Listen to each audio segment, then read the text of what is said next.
என்னுடைய வார்த்தையை மீறுகின்றாயா தொண்டா? இப்போ நான் சொல்வதை கேள், பேசாதே.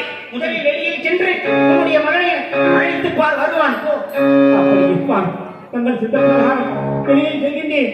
வாசலுக்கு சென்று ஜலத்தை 3 முறை தூவி 3 முறை பிரம்பால் அழைத்து எனது மகன் சீராளனை அழைக்கின்றேன். பாணி அப்பொழுது மகனே சீராளா வர வேண்டும் அப்பா. மகனே சீராளா, சீராளா வருவாயப்பா.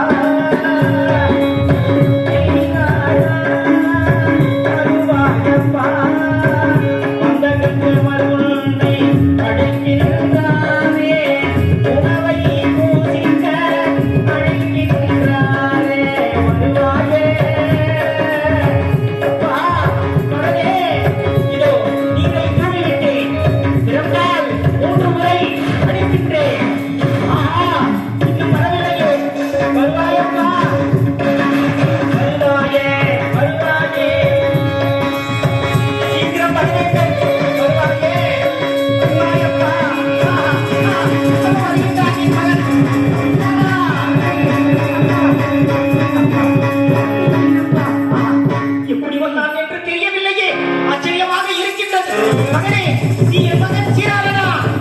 உன்னுடைய என்னுடைய கையால் உன்னை கழுத்தை அறுத்தேனே அப்பா. எப்படியாடா வந்தா எனக்கு ஆச்சரியமாக இருக்கிறதப்பா. மகனே, கைகளால் தான் என்னை அறுத்து சமைத்தீர்கள். மீண்டும் எப்படி உயிர் பெற்று வந்தேனே தெரியவில்லை.